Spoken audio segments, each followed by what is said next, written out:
Hello and welcome to episode 9 of the XboxEra podcast. I'm joined with the usual crowd of Kaironaut and Shpeshal Ed. We are 2 weeks out from XO19, and we've no special guest this time. Sorry, but Thomas Marlowe was just so good. We need a break because he was so much fun to have around. It's great. We can't do any more of these 3-hour podcasts, folks.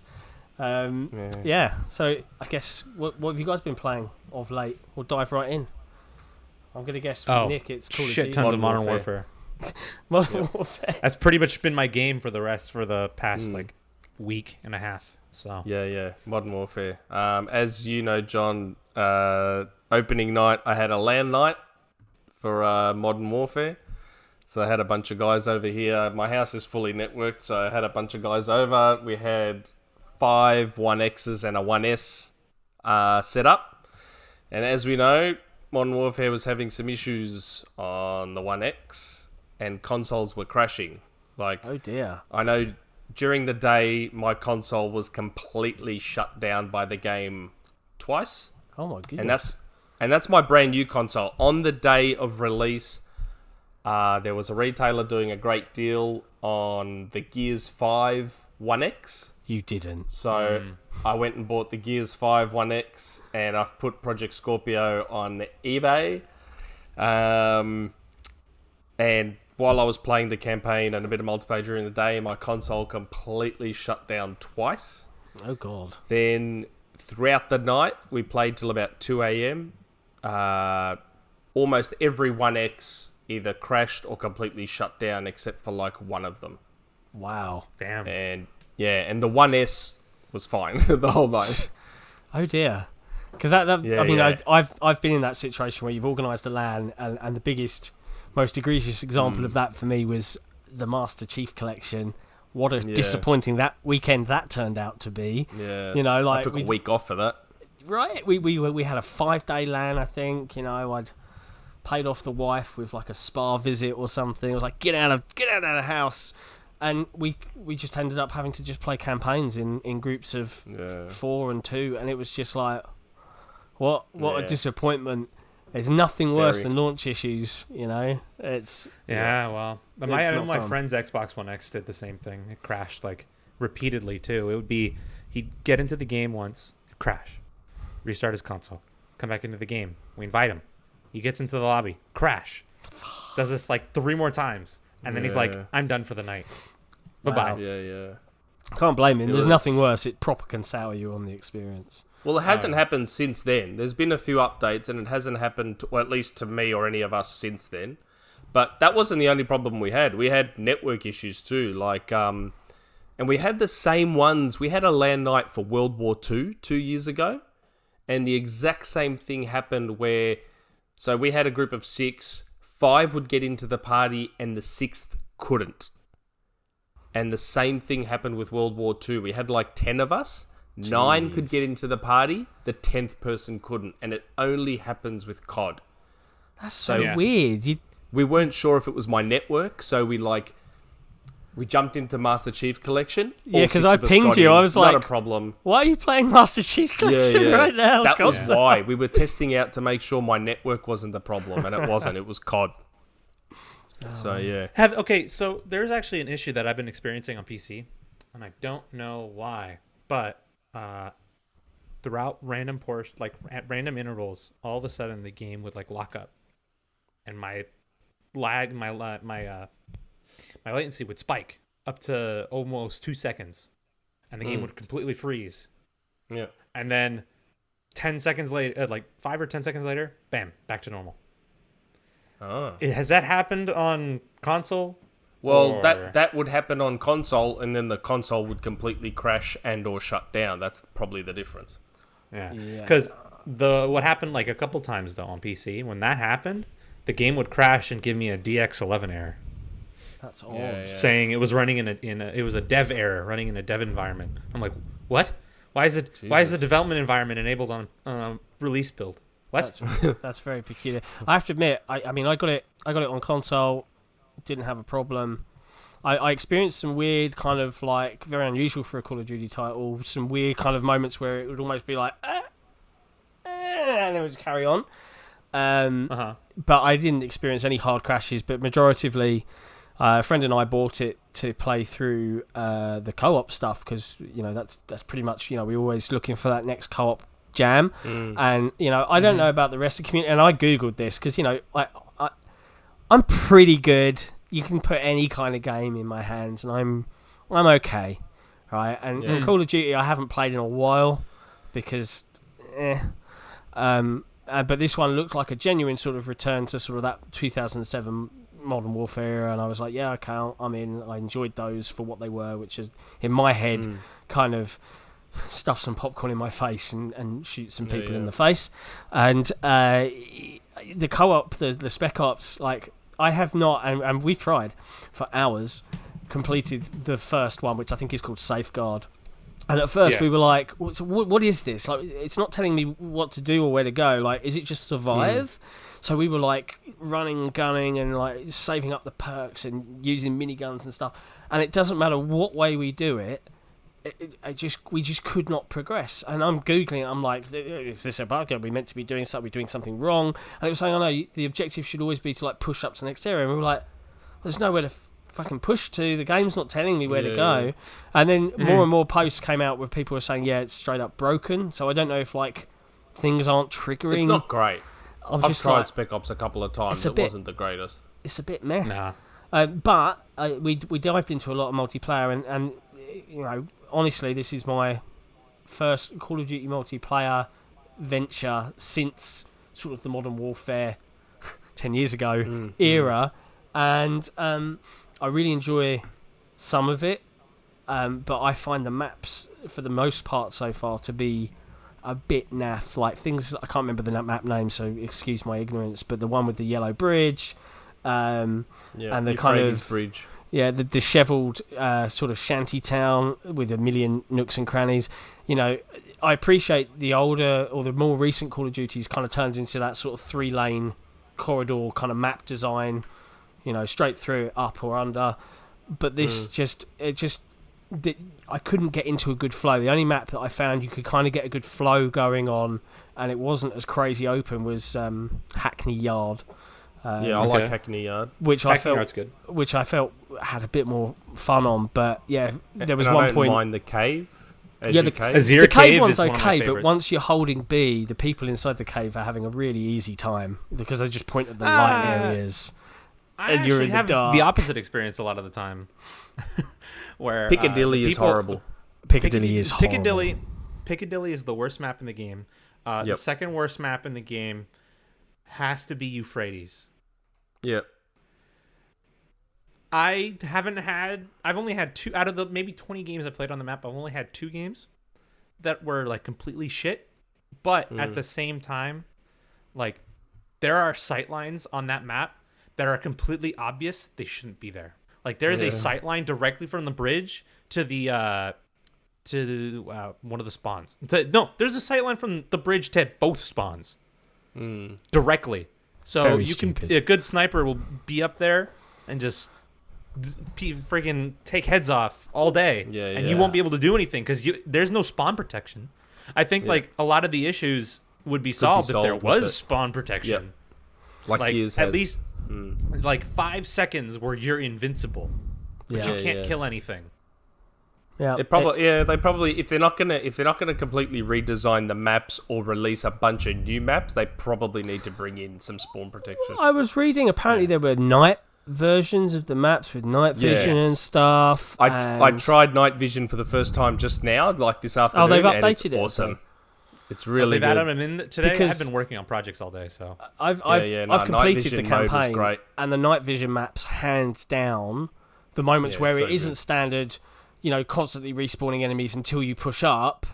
Those were the moments where it was really interesting to play, because it was really slowed down, and graphically and presentation wise, I know Stunning. that Call of Duty is basically a Michael Bay flick, but it was really cool to go through that, and I loved the kind of attempt at you're not sure who's a good guy or a bad guy. So in terms of rules of engagement, if someone made a move, You're perfectly, you're not going to get a game over screen. Although I did read that the bit I presume you guys have played this. The spoilers for anyone that hasn't played the Call of Duty campaign. There's a moment where you go clear out a townhouse in Camden in London, and there's a bit where a woman screams when you've shot one bad dude, and she goes to get her baby, but you don't know that at the time. You've seen films where they've got the gun under the baby's cot and all that sort of thing, and you're like. You're sitting there itching a finger, and I saw that the developers had put in, if you shoot the baby, they'll game over you. We don't condone killing children. If you shoot again, game over you. And then if you shoot again, it just comes, are you serious? And takes you right back to the main menu. So, essentially what Infinity Ward is saying is, don't shoot babies. Can't disagree. That's a great level, that one, though. Yeah, you're making your way floor to floor, and you're clearing each floor one by one. It's really such a good tense level. and very cool. And equally, there's a really good level later on. And again, I won't spoil it because I know you haven't completed it yet, right? You haven't finished the campaign. No, but yet. I don't care about spoilers myself. There's a night level later on where you're proper. Price is on Overwatch, and you can take out lights, and you can go to these 3 objectives in your own way. And cool. You can take out lights in that townhouse, yeah. I didn't. I was doing it floor to floor. Off. Each light that was on, I was taking it out with the pistol and just darkening everything. It was so good. I just think it looks really good. Their night vision graphically is just like, this is cool. This new engine they're building, it's clearly built with next gen in mind. Like there's a lot of neat tricks. So the next Xbox and PS5, that first next gen Call of Duty is gonna look ridiculous because I assume they're all gonna share the engine. Yeah, well, it's all the thing that I'd like to point out about the campaign is there's a recent controversy regarding one of the depictions early on in the game. So the Highway of Death, and when I read about that and read up on the history of that, because I didn't personally know. No, neither do I. I feel kind of ashamed for not knowing, considering this is my fucking country. But that was a big yikes. Wow. I read their defense of that as well, and I was a bit like, no, you can't defend that. You can't just walk away from that. No. Oh, it's a commonly used phrase in the military. But the specifics of there's a specific there's a specific historical event that you are literally just making it seem like the U.S. came out as good guys. No, we did fucking awful things. Yeah. It was when that happened. It was pretty egregious. Yeah, that was the big yikes moment of it. And honestly, I like the game, but let's not ignore the fact that this is just U.S. military propaganda. I think any game. Because you got to bear in mind, a lot of the stuff with the weapons in has sponsorships. They've always been U.S. military propaganda. This is a war recruitment video game. That's why I don't believe their defense, because they've got military advisors who would have been like, that Highway of Death level, that was kind of our fuck up. We did some horrific shit. They made things out to be very much like the U.S. is only ever the good guys, and that's not true. Yeah. Yeah, no, we've been the bad guys numerous times. The whole CIA agent. I'm gonna give up my entire life to be a freedom fighter for this country. Also, another thing, there was someone in the OT thread on Era who mentioned that Captain Price is an SAS officer, but he only ever takes orders from the CIA. Yeah, it's a bit odd, right? He hasn't got he never makes contact with British intelligence, which is weird. It is weird. I mean, but it's just because the British accent's cool when we all talk like this. I'm Soap McTavish. That's it. Soap. Isn't Soap McTavish Scottish? So he's got a thicker. I don't know. They all just fucking. It's just a load of cliched soldier generic dudes walking around with hilarious names, in my opinion. But there's a cool nod at the end of the game that ties into the continuation of or the original Modern Warfare, but. Yeah, it was fun. But I tell you what I've been playing, as much as Call of Duty was kind of cool for a campaign perspective and fun to play through, I've been playing probably what has become one of the most addictive games I've played this generation. And that is Lonely Mountains Downhill. And if you haven't played this... Is that bike one? Yes. I'm not a big fan of Trials. because Trials I like was fun, Trials HD. fun, and then difficulty spikes and it's just stupid. Lonely Mountain Downhill is it's on Game Pass PC, it's on Game Pass Standard console, and it's basically you're on a bike, you're at the top of a mountain, get to the bottom in the fastest possible time. But as you progress, you'll unlock more trails, and you'll unlock more bike parts, and then you'll get bikes that do different things. So you got a racing bike that's got no suspension whatsoever versus something with super massive tyres and loads of grip that isn't very fast. And it all becomes about, what's the shortcut? Can I pull it off? And it just felt so responsive to play. I was down a rabbit hole, and I've hammered through it. Really, really positive game. And again, not a game I would have probably looked at if it had come out and it would have been 20 quid or whatever to buy. I would have been like, I've played Trials. But I loaded it up because it kind of likes the art style. It's kind of simplistic, polygonal, but it's really kind of pretty. It's great. It is really, really good. So 100% give it a try. I would look forward to seeing some more folks on the leaderboards because I've played this game. I did one map and I was like, I'm 8th in the world? No way. You know, like, I'm not that good at this game. Or maybe I've just ground it out so much that I've got further than anyone else and I've unlocked this specific map. But really, really impressed. And I think it was a Kickstarter game.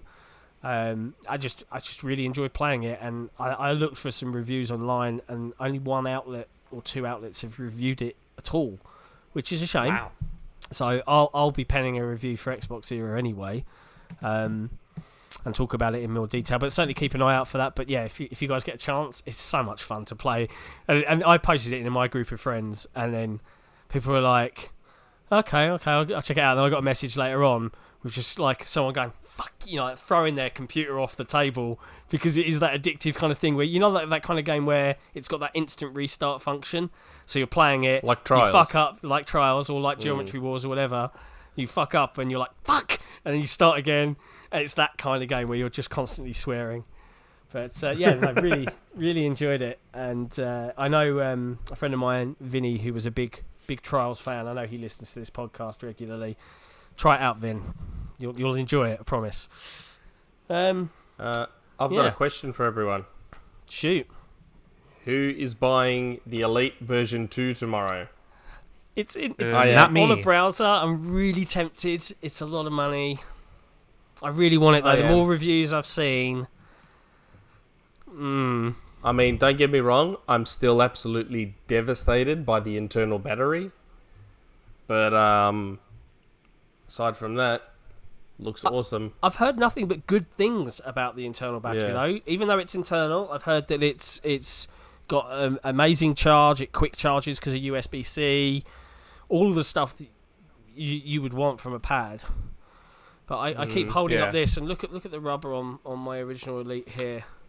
Like, I deserve a replacement, right? Sure, whatever. Sure.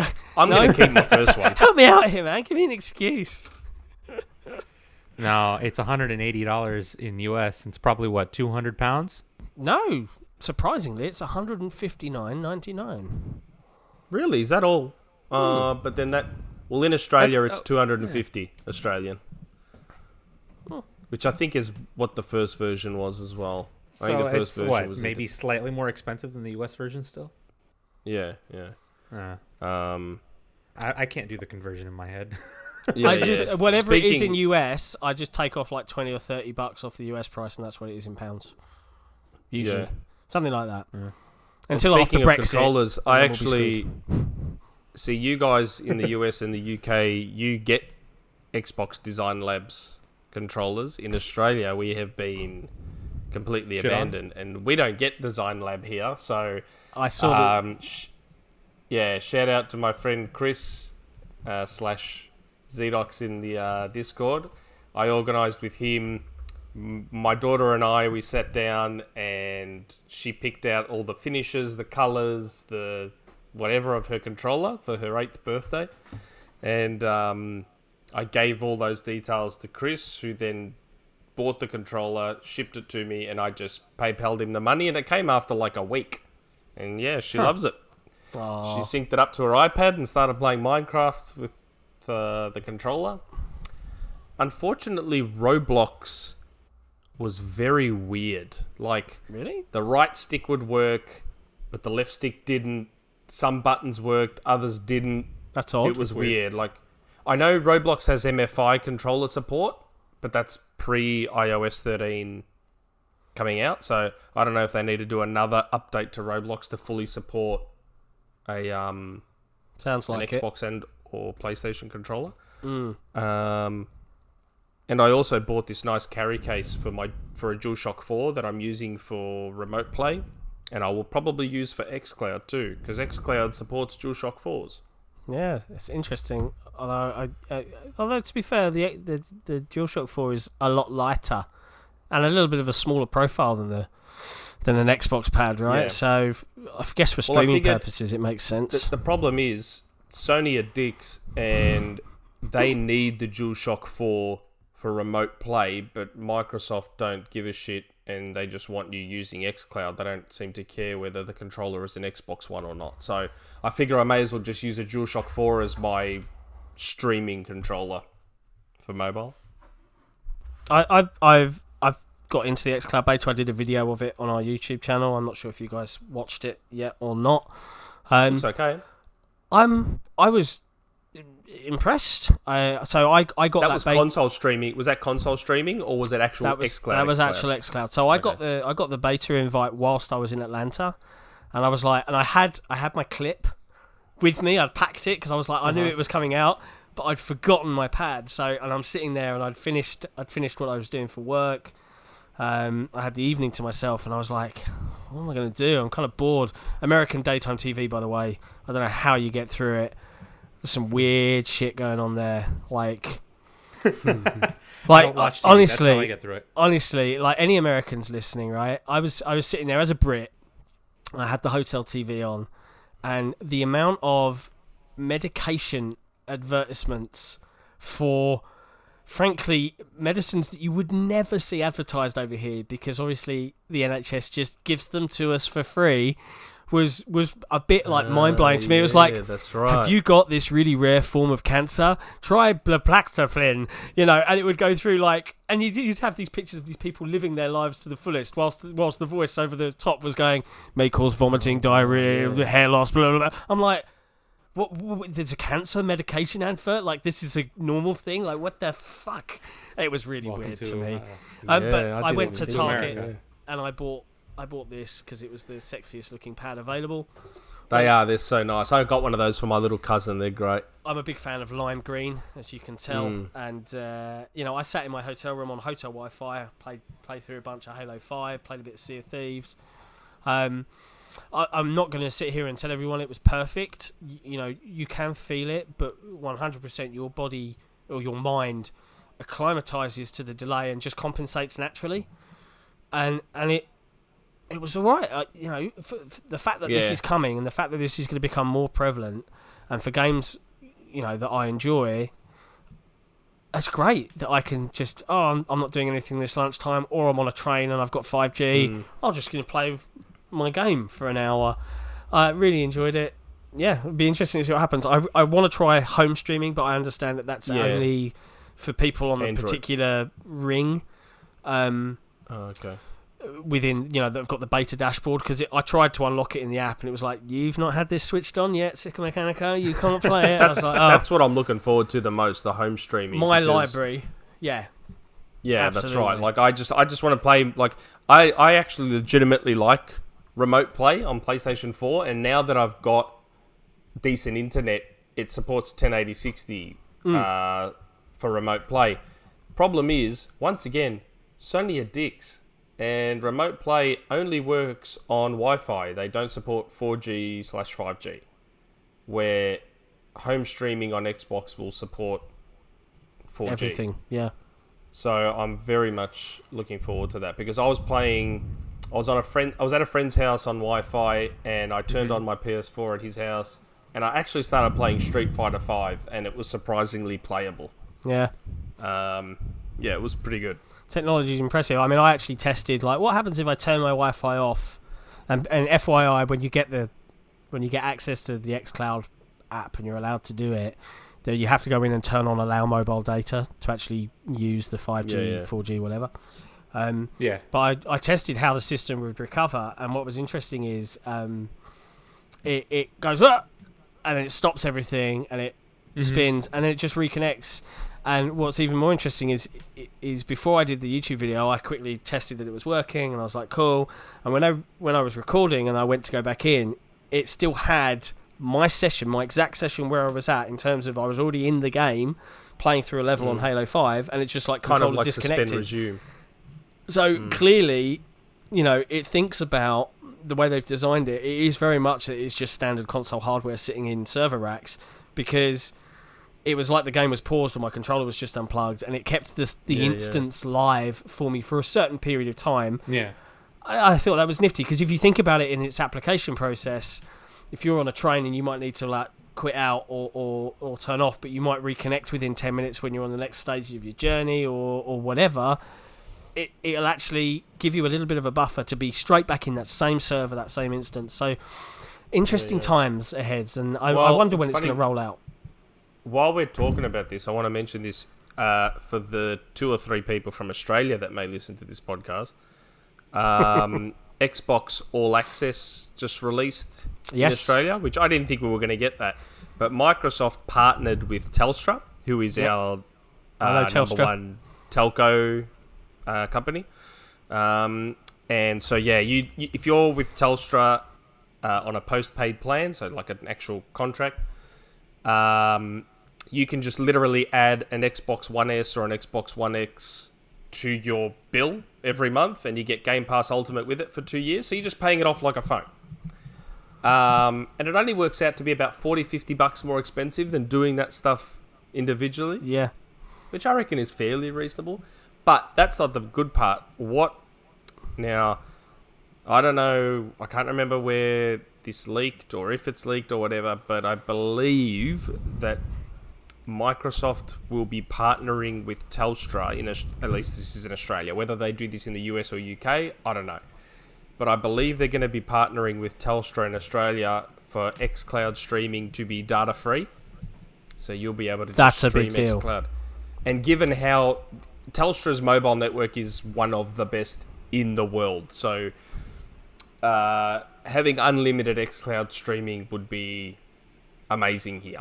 Like even our 4G network, I get latency as low as 19, and we get download speeds as good as 250, 350, upload of like 100. Like, our 4G network's very, very good. So if Xcloud is data free on my phone, that would be amazing. I mean, essentially, right, this is what people have got to bear in mind. You look at the phone market in terms of or what data plans allow for mobile data. In the UK, certainly, you get applications where it will be like, Netflix is free on this network, or Spotify is free on this network. It won't cost you anything to stream. And I think someone did some tests, and they played something like 2 hours of Xcloud, and in terms of data used, it was something like 1.5 gig of a mobile data plan. And that's fairly reasonable, right? Like, but if they start thinking about how to penetrate, from a mass market perspective, that's a really clever way to go. And an Xbox All Access, it also gave us an interesting clue, because they offered that Project Scarlet upgrade after you've made 12 payments. So that gives us, we know it's coming out fall next year, but that really gives us, late October, early November as a launch date for that console. So we know what we'll be talking about in exactly a year's time. Be interesting. It'll be interesting. But I think it's a really clever way of doing it, because I know people will poo-poo it because it is a credit agreement, but for the majority of people in the world, going out and upgrading a phone every 2 years is a fairly normal thing to do. That's right. And if is that really the majority of people, though?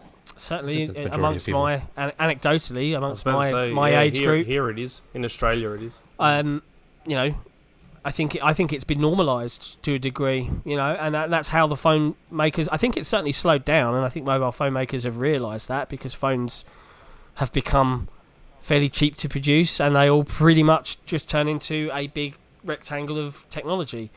And it depends on use cases, but certainly, I have a Samsung S10 Plus, and I actually do a refresh program. So I'm with Samsung directly, where in 3 or 4 months' time, when they announce the Galaxy 11, I just give this back and I get my Galaxy 11. I continue paying the same amount. It's cheaper than doing it through an actual telecoms provider like O2 or EE or whatever. Yeah. And I own the phone. I just have a SIM contract with them, and I pay a lot less, and that works out for me, and that's fine. So, yeah, I think it's fairly Telstra normal. has something similar. And you got to wonder at what point, we still don't know what the name of Project Scarlet's going to be, but are they going to treat it like, like any other piece of technology nowadays? Yep, it's iterative. Every 2 years you get a new version. It runs the same shit, but it's slightly faster, and so on and so forth. I don't think so, because developers would probably hate that, to have to cater for 4 or 5 different things. But to normalise it to the degree of working with TV companies, telecoms companies, where you can just add this on as a bundle, and you'll get your Xcloud data for free, and you'll get your console for an additional 15-20 quid a month. Great, because it gives people an opportunity from that mass market perspective of, I don't have £600 sitting here to buy a console and a game and an Xbox Live and blah blah blah blah blah. But I can afford 20 quid a month. That's fine. So, but I feel like the kicker though is the fact that plan, that subscription, whatever you want to call it, includes Game Pass Ultimate. So yes, you're adding the Xbox to your plan, but then theoretically you don't have to buy a single game for 2 years either. Yeah. Theoretically. It's going to be an interesting gen, man. The idea that launch day, I potentially have to buy 0 games.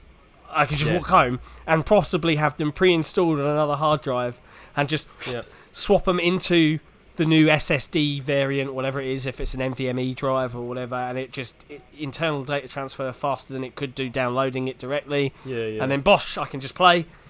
Oh, can't wait. I mean, admittedly, I would likely be playing Halo Infinite on PC, but I'm just excited. I'm excited for the future. It's gonna be good. Love a good console. Yeah, no, it's Game Pass. It'll be interesting to see with Game Pass how, obviously we know next gen, everything they launch with on Scarlet, they'll obviously will be their Game Pass day one, but it'll be interesting to see as next gen progresses what other opportunities Game Pass might open up. So with Netflix brought in the interactive, like Minecraft Story Mode is on Netflix and you can interact with it. Does Game Pass go, there was a PSW60 shout out from I was going to say Resetera from Resetera. He's also in the Discord. Resetera. Brought up, does Game Pass provide the opportunity to bring back that event programming? Yeah. So like a 1 versus 100, which again never got it in Australia, by the way. It was pretty good. Does Game Pass provide that opportunity to bring back stuff like that? Because you have that built-in install base now. And I think the answer to that is yes. And that's what's so interesting, and what can be such a game changer for Microsoft on this generation is they have, from an investor perspective, from a business perspective, they have a continual, quantifiable, promotable service where different types of games and genres that would fail in a AAA traditional, marketing cycle, they just wouldn't work, can now work and support that. So stuff like 1 versus 100, and I don't know because obviously that's owned by a company somewhere from a licensing perspective, but they have the avatars, which have been wildly neglected for the most part this generation. They're kind of just in the background. It makes me wonder if whatever new version of UI we get, if they'll suddenly become a little bit more front and centre, because 1 versus 100 captured a lot of people's imagination. It became it's 8 o'clock, let's all go and play 1 versus 100, because you were playing with real people, and it was something that was easy for anyone in the family that could sit around the TV, could participate in, and you could actually win stuff. I mean, the idea that could extend out to people playing on Xcloud, people playing on PC, And then there's no walls that says no, you can't join this. It's exciting, and I'd rather there was a tab on the OS for that, like a separate, like a channel where almost like One Guide, RIP One Guide, but for like the event gaming. So, you know, you go to like this gaming version of One Guide, where at the moment there's The Price is Right, jump in now. There's 1 versus 100, jump in now. There's whatever other friggin' game shows, The Weakest Link, bloody The Chase, whatever. I imagine it would be something involving Mixer. Because, I mean, Microsoft have made a bunch of moves lately. I mean, the latest one, obviously, they brought Ninja across. Now they've brought Shroud, Goliath, what is his name? Yeah, Goliath, King Gathialon. You probably know, he's a Destiny streamer, I think. But, you know, they are intent on growing an audience on Mixer. Whether it works out for them, I cannot say. I'm not that big into watching streamers, but obviously a lot of people are. And these streamers are bringing their dedicated communities along with them for the journey.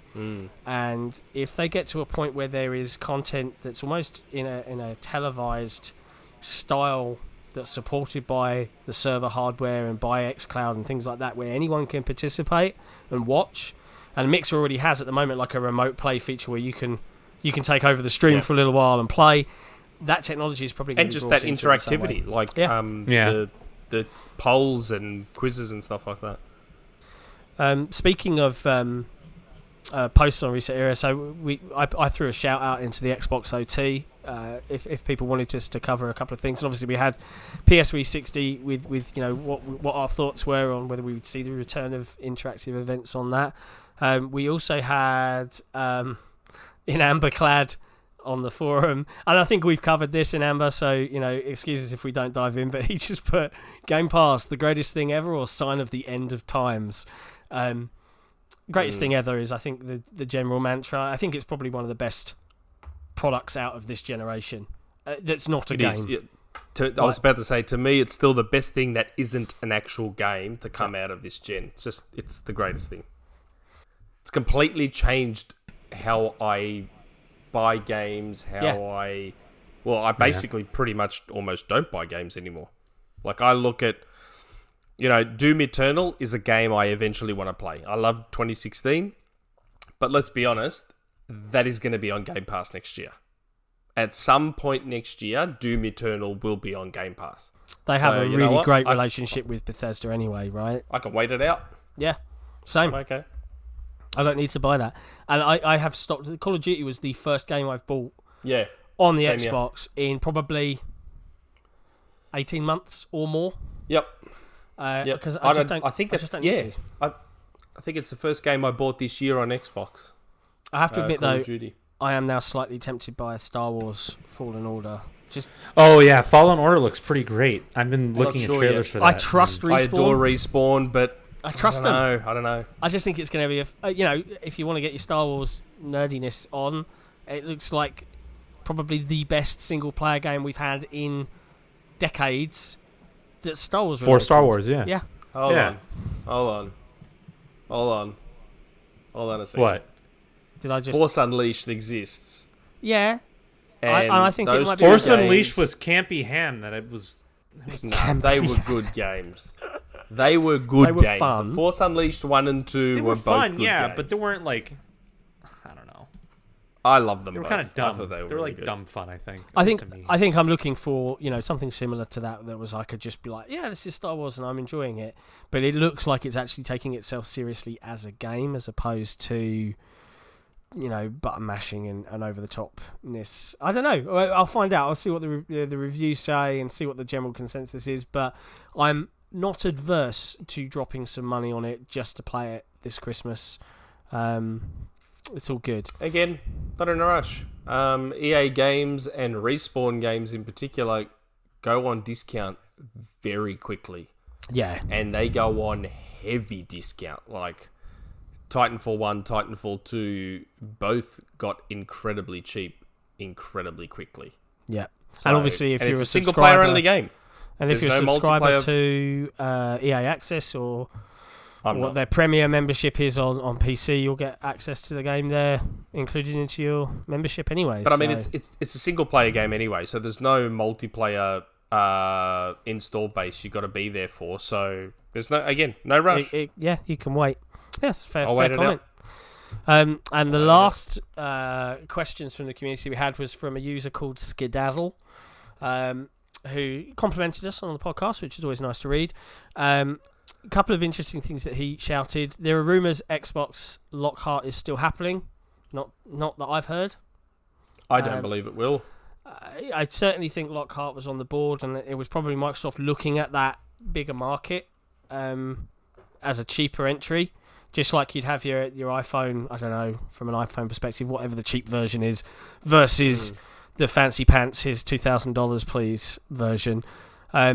But, you know, they've obviously listened to their developer community and the idea of having to cater for more variants and having one variant of that be a bottleneck for development. I mean, look at the difference between 1X and 1S at the moment. You know, it's not great. I don't think they're going to go that route, but we'll see. I don't think so, and I certainly haven't heard any rumours. It died a death from most people. I know that when I first heard about the whole Lockhart thing, I wasn't a fan, so I'm glad that it's most likely not happening. Dead. Yeah. It didn't make sense, like conceptually, even because why are you gonna split the market at the first year of a product's launch, you know? And you're gonna hamstring your. This isn't like this isn't like a proposal for a phone with a bigger screen. This is like a different system entirely. It was supposed to have a completely different power set than the top end, you know? And that would kill it. Yeah. You would kill the top end because the people who are price conscious would go with the lower end. So now everyone has to fucking develop for the lower kit. Yep. The lower tier kit. So you ruin the chances of really fleshing out the power of the higher tier kit, you know? Yeah. Yeah. Well, I mean, let's be honest. The first year of the next generation is going to be a bunch of cross-gen nonsense anyway, where you'll have some really shockingly performing versions that are pretty much ignored on the base consoles because that's where the user base is. But I'd argue with any console launch, the people that are there front and center on that day want the console to be the best it can be. They aren't price conscious because they're there on day one, right? Yeah. So the idea of releasing a model like that is superfluous to requirements because no one will say, from though, the hardcore base is going to buy it. Like, I know, for example, Slipspace 343 is building it apparently to work on Xbox One, the base Xbox One. They should just be focusing entirely on Scarlet development. I agree, but that's not happening. I wish they were apparently. too. Yeah. But these new engines, a lot of these developers seem to be creating some pretty amazing engines. Like, I know that I had heard online and read that the new engine for Call of Duty was supposed to look like absolute arse on a 1S. But you know what? I had it running last week on a 1S, and it didn't look that bad at all. Like, their new engine seems to scale pretty well.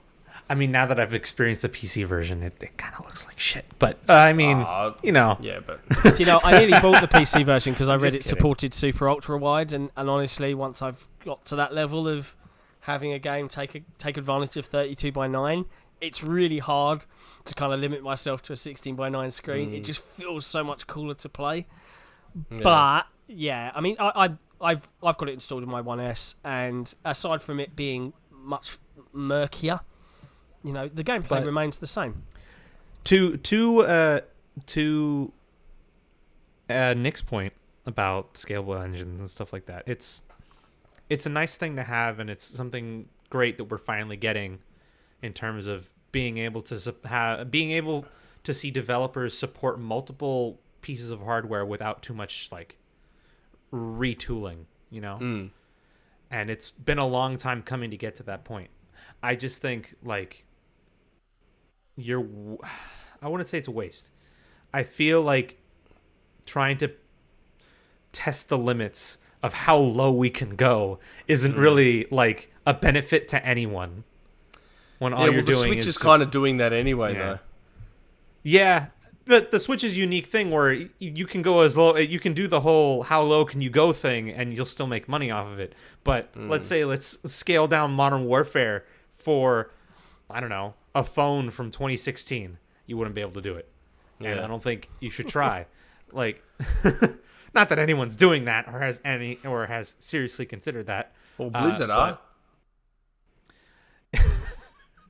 Aren't they? Blizzard. Let's not talk about Blizzard. Well, Overwatch is on Switch, and Overwatch 2 is coming to Switch, is it not? But did I not hear that it also plays like absolute shit? Yeah, apparently It plays it's at not 30 FPS, and once you get used to 30 FPS in Overwatch, you're fine with it. I'm fine with it. I just don't want to talk about Blizzard for various other reasons, not having anything to do with Overwatch. Let's not go down that political rabbit hole. But let's not. Yeah, so let's just leave Blizzard on the down low here. Mike Ybarra timed that. Interestingly, Really poorly. Really fucking poorly. Yeah. oh dear, he didn't Like- plan that, obviously, but yeah, sucks for him at that point. Well, it's just what's got to happen. But no, I don't want to talk about Blizzard because That's fine. Other things that Skedaddle asked, and he posted a bunch of questions, so I'm Game fine of with the Year running stuff? through them. Yeah. First up was should the coalition keep concentrating on Gears or create a new IP now? I read an article. I think that someone did an interview with some of the devs from Coalition, and they were talking about how whatever next Gears title comes out, that they're going to lean further into those RPG light elements that we witnessed, and so on and so forth. I'm fine with that. Like, I'm not a hardcore Gears fan. They are, again, like those kind of Michael Bay flicks to me. They're popcorn. I don't care about the multiplayer to any real degree. I will play it, co-op it, have a lot of fun while doing it, and then I'll move on. I enjoyed Gears 5 for what it was. I loved the extra elements and the kind of tacticalness with the whole upgrading of Jack. I loved the sort of lower beat skiff moments. Would I be adverse to them turning that into almost a Tomb Raider-esque third-person action adventure with really the best third-person shooting in the market? No, I wouldn't. I know that a lot of Gears fans would balk at that as a suggestion, but I personally wouldn't care if the Coalition went that route. But yeah, I don't know if they're going to ever go on to a new IP. There are rumours out there, right? Very strong rumours of them working on Perfect Dark. Which would be great. And then we discussed this with Thomas on the last episode, right? Where we were like, we would be interested to see a third-person Perfect Dark, and he argued, well, what does that bring? What is it Perfect Dark at that point? Is the name worth that much? To me, God of War made that transition quite successfly. Yeah, it went from being a hack and slash brawler, hack and slash fixed perspective, fixed camera, like a Devil May Cry kind of thing, to an over the shoulder narrative driven. Sony game. It all depends. It all depends on the creator's deftness, I guess. Like, can they pull it off? I don't know. Let's just see them try pulling it off first, and then we'll say whether or not they can. Their record on Gears has been great so far.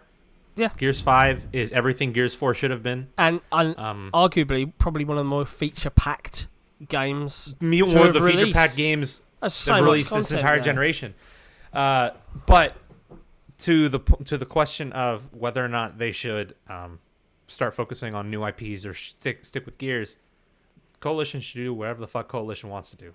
Because at this point, they got me sold on Gears, so they got me looking forward to whatever the hell else comes out from them. So I'm not a big fan of the whole, well, X Studio should work on a new IP, or X Studio should do such and such thing, yada, yada, yada.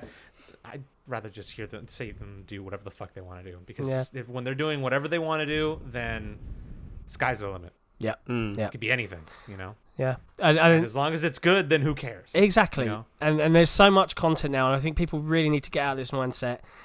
The whole acquisitions mantra of Microsoft of late, their whole developers first mantra, their whole we're not acquiring studios and forcing them to work in the way that Microsoft would want them to work, but we are instead saying let developers be developers and just make whatever they want, is fine. It's a little bit of a camera angle change for Cairo there. We're all a bit. I just realized this is much better because I'm mostly looking over here. So I'm just if you're watching on YouTube, you can join us in our like, what's Cairo doing? Hi YouTube. How you doing? There's a lot of opportunity for unique niche games, and we're seeing that with the return of stuff like Flight Simulator. We're seeing that with Double Fine acquisition. We're gonna, I hope that they're back catalogue of games because they're not making these enormous adventures. They are making these unique little titles with cool little twists. Are we going to see Rad come to Game Pass? Because I liked the look of it, but it's not a game I would go out and buy. Yeah, I mean, yes, it's all gonna slowly change, and people need to get out of this mindset now. Microsoft are not there to just constantly hammer this AAA. You've got to have 4 titles that sell 10 million a year. They are providing a breadth of games. You know what I mean? They're trying to do as much as they can to get people to buy Game Pass. Yeah, that's about it. Yeah, I'm fine with that. And everything and anything that gets them that goal is perfectly fine with them. It's the same shit that happens with like people complaining that Rare isn't making a new Banjo or a new Viva Pinata. It's like just let Rare do whatever the fuck Rare wants to do. Yeah, I'm fine with some. I get that you want like a reimagining or a re-release or just a new fucking game in one of the old IPs because they were great IPs, had a lot of potential, and they're just kind of left there now. But at the same time, like if they don't want to, they don't want to. Yep. You know. And like no one should make them do anything. Yeah, and this needs to be stressed upon too. Xbox isn't just a console anymore; it's a platform on PC too. So that, by extension, will allow Microsoft to, sort of spread themselves a bit further and do things that they wouldn't normally do. And I'm all for it because I own both. So I get to experience the best of both worlds. So I'm fine with that. Game of the Year predictions. I think we're probably going to hold that back for a little while until we get into December. And we'll do a podcast I think where we it'll talk be about in a special pre-Game Awards podcast episode. That seems like the perfect time for it. Yeah, I mean, but I right think now it's kind of too early. The point being made is this isn't like there isn't one title right now that is like head and shoulders above the rest. That's sitting on a 96 Metacritic or whatever. There is a bunch of games, all that have done really well. I know it's inevitable that we're going to do that. Let's just let's air out the public thing right now. We're hopefully, in my opinion, not going to be picking game of the years, our personal game of the years, based entirely on Metacritic score. Fuck no. No. Yeah. God no. So why would if anyone thinks we're going to, because like you said Metacritic and shit, and I'm like no. I hate Metacritic. So we're gonna do it the old-fashioned way of what did I play that I enjoyed. Yeah, and we're just going to say that Crackdown 3 is Game of the Year, and that's it. You're funny, man. Classic. You're funny. The game I doesn't haven't matter played at yet. all. What did it get as a Metacritic? Crackdown 3? Was 68 it in the 60s? or something? 68. 69. 69, dude. Well, yes. And, yeah, I think that takes us in. Skedaddle's last question was focused around new games being announced at XO. So let's talk about XO because it is in 2 weeks' time, and we will have a podcast out 2 days after the big XO event, which is on Thursday. I will be there in London.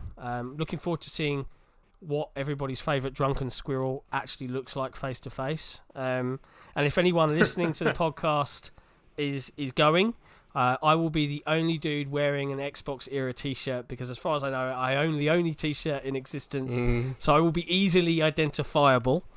But yeah, I mean, let's talk about XO. Like, what do we think? What are Microsoft going to do here? Are they going to save as many of the big guns for E3, or do we think that they're going to go a little bit all out here and get some conversation going? As I say to everyone before every Microsoft event in the Discord, please temper expectations. Microsoft's idea of what is hype-worthy and exciting is never the idea. Never the idea of what everyone else thinks it should be. So extraordinarily different from everyone else's. So just please temper They need your a better expectations. hype man. They need a better hype man than who they Club- currently have. Cabril's on in the tap field, man. because- He's working. He's shirking. It's good. Yeah, but he's just on Twitter. He's just a Twitter guy. Look, the point is, and I said this multiple times, Microsoft lacks showmanship. Like, 100%. Sony fucking, like, threw everyone into a stupid fucking church in the 2017, 2018. No, it was the 2017 one, right? Are we talking about the E3 of Dreams? It was a E3 2018. E3 2018. They threw people into a fucking, like, dining hall for The Last of Us. Right? That was styled after a scene in game. And then they had some dude come on stage. It was in a the next church, scene, I think. It was a church. They had a dude come on the next scene, fucking doing the flute or the dressed up in traditional Japanese garb. I would say that is playing the flute. Bear in mind, Microsoft back in the day, But did that's Cirque du showmanship. Soleil for the Kinect. Yeah. I don't think that's showmanship. I think that's wasting ponchos. everybody's fucking time. Right? space I ponchos. think Microsoft do have showmanship, and I think this touches on what Nick said previously, is that sometimes they do not understand their audience. That's the difference. They're fine at putting on a show. You know, we're showing 60 games. I'd rather you show 40 games and actually give me a really good look at all 40 than show me 60 games really fucking quickly. My opinion, obviously. Either way, more games. Or just spend the whole fucking day on it. Let's just go. Let's have a 4-hour press conference. they focus on putting on a very, very slick, almost TV show-esque presentation versus perhaps some of the more arty-farty stuff. And I think Sony's E3 that was weird, and indeed the media was like, what the fuck is this? Was because but at least they didn't have it got enough to people talk talking. about. But it still got people talking, which was more than what the fucking Xbox conference did. Well, part of the problem for Xbox as well is that they don't have the announcements yet and the content to make those things exciting, which is why...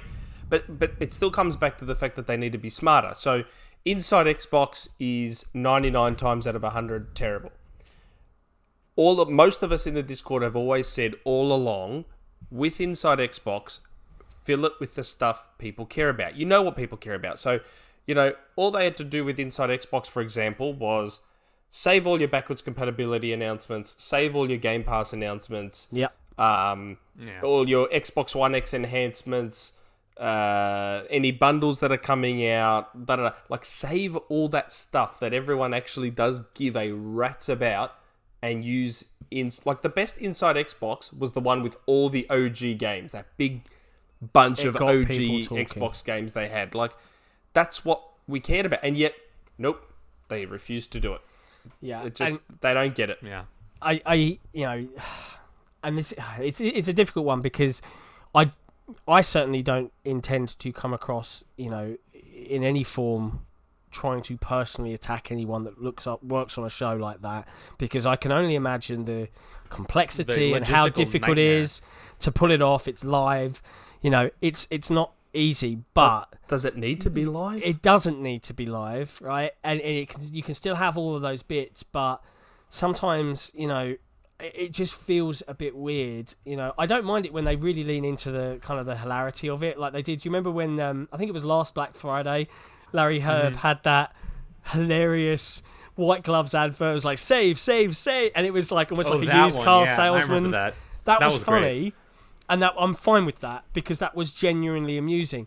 But the kind of the forced back and forth, the obvious setup questions. Your audience can see through it. Now, that's not all of your audience, and there are, and we've had reactions to previous podcasts with there's some diehard Inside Xbox fans out there. You right there, Cairo?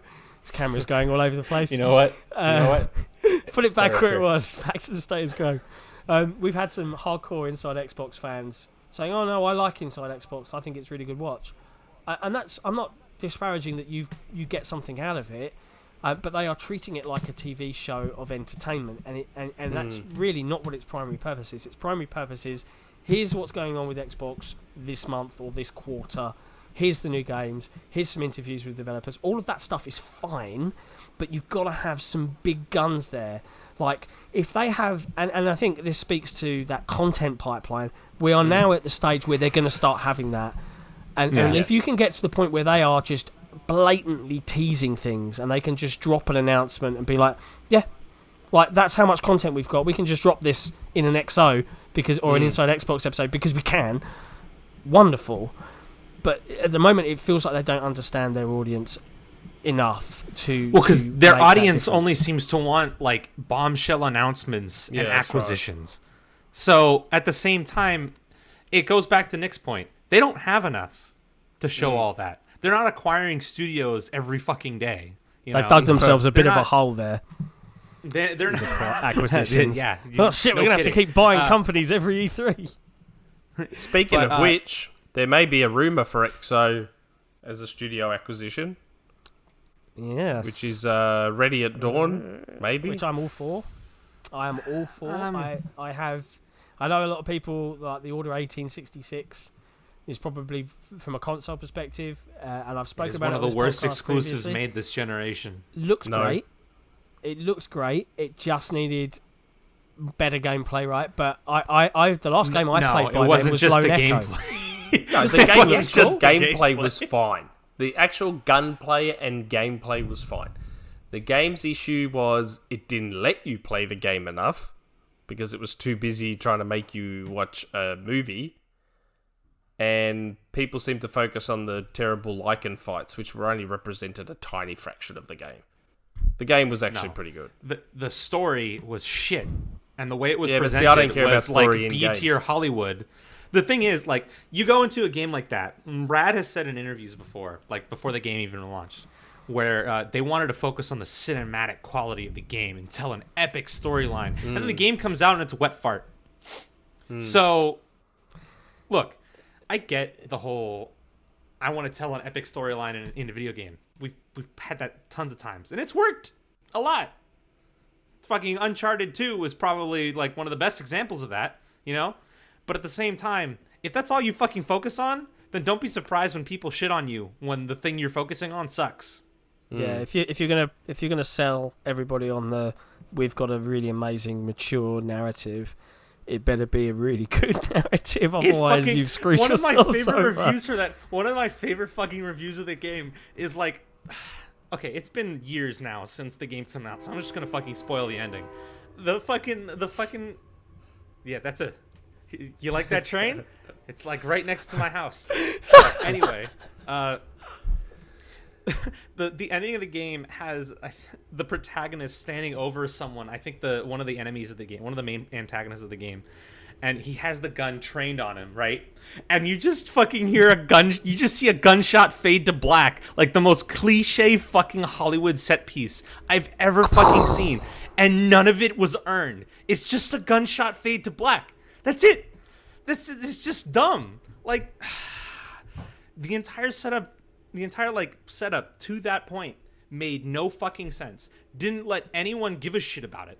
Like, and that review was literally just them fucking pointing out how ridiculous it is that you think you can do this, and it just works. No, it didn't work. It made it fucking dumb, and it was hilarious to see it happen. Like, I think that any developer, any development house, if given enough time, and letting creative people not have to rush to a deadline to a degree, because everyone has deadlines at the end of the day, otherwise you'll never get anything done, has the potential to be good.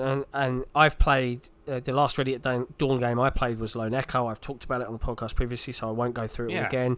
But from a story perspective, the gameplay was great, barring one odd section that I despised. But the narrative sold itself to me, and it sold its moments so well that I would be super intrigued to see either playing in that universe again on a console-style game, or whatever the case may be. I would certainly be down with that as an acquisition. We know as well that they've talked about, or rather Phil has teased, it would be great to have a Japanese studio. And what's interesting here, and this happened earlier this week, the legend Itagaki, who was responsible for the direction of Ninja Gaiden 1 and 2, and obviously I'm not talking the SNES versions here, I'm talking, or NES or whatever, I'm talking the OG Xbox releases and the Xbox 360 releases. He suddenly appeared back on a Facebook post, bizarrely, saying something along the lines of "It's been so long, but I'll see you soon." Are we going to see a new, that side of the pond focused studio being announced and created with Itagaki at the helm? That'd be pretty cool. That'd be insane. But does he not already own? Is it Valhalla Studios that he currently owns, and they did something like that. The Devil's Third I don't know. on Switch, which there's flopped. actually I did read somewhere too that in other acquisition pipeline news or potential partnership, mostly potential partnership pipeline news, something about Microsoft working with Don't Nod on a new project is what I heard. Interesting. Well, I mean, I don't remember where I saw that. I think it was on Era in the studios thread. But I did hear somewhere along the grapevine that it seems as though Microsoft might be approaching Don't Nod for a project. Well, that wouldn't surprise me because, again, Don't Nod, they did Life is Strange, right? Which is perfect. Life is Strange, Vampire. Perfect Game Pass material. I tried Vampire. Yeah. I couldn't get into it, but from what I understand, it was a bit of a B-movie game. Yeah, it was very B-movie-esque. It was very much a homage to the old Hollywood horror movies and stuff like that. At least from what I've seen. I haven't played the game yet, and it's in my download queue ready to go because it's on Game Pass. So everything is on Game Pass. I was going to say the thing with Itagaki, don't forget though, he could Microsoft owns the Ninja Blade IP, so Itagaki can't make Ninja Gaiden, but there's no reason he can't make Ninja Blade. Oh my god. Wasn't Ninja Blade developed by From Software? Yep, that was From. Jeez, and that was like a QTE fest. QTE, I remember buying that and thinking, this isn't Ninja basically Gaiden. Reimagine the entire series as more of a Ninja Gaiden. So they could just literally just make a new Ninja Gaiden and... Gaiden or Gaiden, guys? Can we settle this argument right now? I'm just going to say Gaiden. I'm going with Gaiden. Gaiden? I don't know what I just said. I've always said it doesn't matter. Let's let the comments decide. You tell me, audience. Is it? You Gaiden tell me, audience. And you're British, but it should be Gaiden for you. I don't know. I'm involved in lots of different cultures. Anyway, Ninja Gaiden would a Ninja Gaiden style game coming out of a Microsoft-owned Itagaki studio would be fucking insane. Yeah, I'd hope so. Do you know how many people would fucking scream if that got announced at E3? The entire fucking crowd. Or at XO or Inside Xbox. Yeah. Yes. That is something that would be huge. There is another comment. We'll see. That I wanted to touch on. I think, and I'm not going to quote a source on this, but from memory, I believe, Phil had some feedback from the last XO where he talked about expectations, and one of the things he said was, if you remember back in the day when the original XOs were going on, that Rare's acquisition was originally announced at an XO, as was their new game coming out at the time. Now, was that grabbed by the Ghoulies? I think so, something like that. Now, he said, expect stuff similar to that, right? And obviously, at the last XO we got, it was InXile and Obsidian were coming along for the journey. I thought it was Double Fine. No, Double Fine was E3. No, it was Double Fine was E3. Oh, right. Double Fine was E3. InXile and Obsidian was the last XO18 announcement. Right at the end, Matt Booty came on and we were pleased to announce the fucking PC threads on Era blew up after that. Yeah. Microsoft taking the two best PC RPG developers in the market. Yep. God, it's going to be an RPG Outer Worlds is great. Heaven. Outer Worlds is great, and you should play it. Well, the best RPGs. Why haven't we talked about the Outer Worlds this podcast? The last several years. I haven't played it. I started it. Traditionally, Fallout style games are not really my jam, but I was already giggling after playing for an hour, and certainly some of my friend group have been like, "Yep, it has a really strong start. It has a really strong start. It grabs you and holds you really easily. The only thing I don't like about the game is that the inventory management system isn't like an in-universe thing. It's a menu. Whereas in Fallout you had the Pip-Boy, or Dead Space. Dead Space, Borderlands, you have the HUD thing. Yeah. Whatever it's called. I think an in-universe inventory management system could have been cool. It would have been a lot better than the menu system they currently have. Another thing that we're seeing, and indeed Microsoft themselves, Xbox's Twitter accounts have posted this, is They've teased InXile is going to be at EXO, so expect to see... and Ninja Theory. So expect to see Wasteland news. Their new project? Their new projects, probably? Ninja Theory's an interesting one because they could make a big splash. Edge. Well, yeah, I think in Ninja Theory would be bleeding edge, but they are working on a new project. Well, yeah, they are. This is the they thing. are, and I know InXile is working on a new project. Yeah, but Microsoft being Microsoft, has been saying something. Ninja Theory's next game will be at E3. Well, this is the thing, right? So, in my opinion, you've got Bleeding Edge coming. You'd want to get that out the door before you start talking about Ninja Theory's next game. But obviously, they work in a different way to a lot of studios. They have these multiple teams working on smaller experiences like Hellblade. So, are we going to see them talk about Bleeding Edge, and it will just be here's an open beta for everybody, and it's out now, and that's the Ninja Theory update, which is what I would lean towards. The game is out now. Nah, I don't think it's ready. And no offense to the team developing that game, but it's a very niche game. It's not gonna move a needle in my opinion. But if they want to start a conversation, if they revealed the Hellblade director, I can't remember his name, apologies. If they reveal his next... Antoniadis? Yes, the one. If they reveal or tease his next project, just via a trailer at the end of whatever Bleeding Edge announcement they make, I'm fine with that. That'd be cool. That would be... that'd light up the forums for a couple weeks. But outside of that, I'm expecting.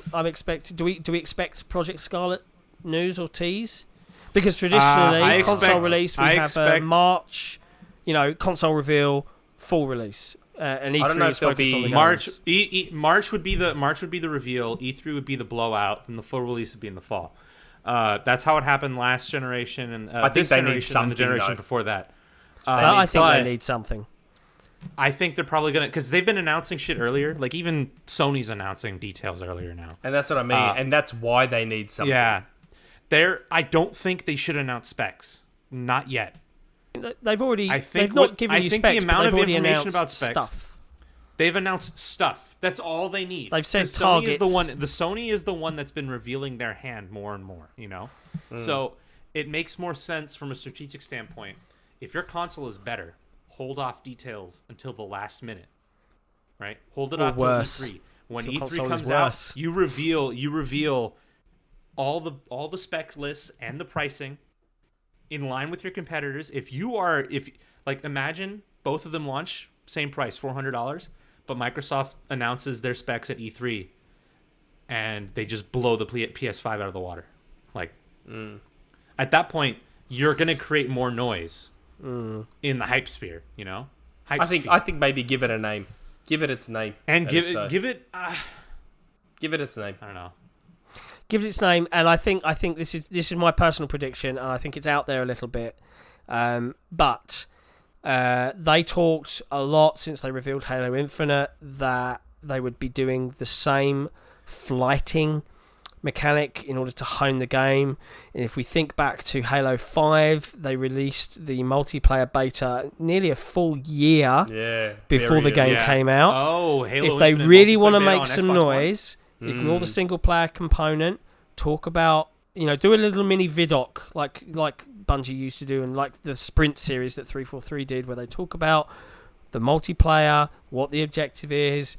It's available this Christmas, for 4 weeks or whatever to collect data, launching with 2 maps. It's the beta. It's running on the new engine. Give us some details. Give us a little bit of a nod and lean into some of the mechanics. No single player stuff at all, but having that kind of multiplayer reveal trailer and talk about flighting, because I'm not expecting flighting for a single player component of that game. That would get a lot of people talking, especially if it's really, really good, which I hope it is. Now, do I think that the Halo devs would focus on the traditional 4v4 meat and potatoes of Halo? I'd hope so. But if they're really trying to sell their product and sell the evolution of Halo, are they going to instead test their big, new game type like Warzone was with Halo 5? Is it going to be something along those lines where it's almost like Battlefield style Halo? And again, this is tales from my ass. I have no idea if that's what they're planning, but my personal prediction would be, and hope would be, that we'd see some Halo flighting details or multiplayer details at XO.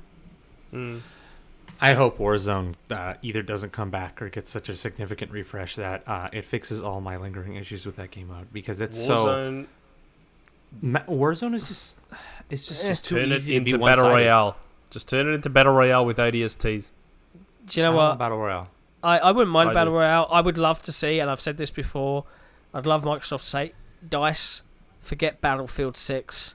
All right, let's do a crossover exclusive to our consoles and PC. Halo with dice at the Battlefield Halo. So imagine it, right? The graphical fidelity of Battlefield with the whole classes. There's no Spartans, or maybe there's Spartans, but they only have limited abilities.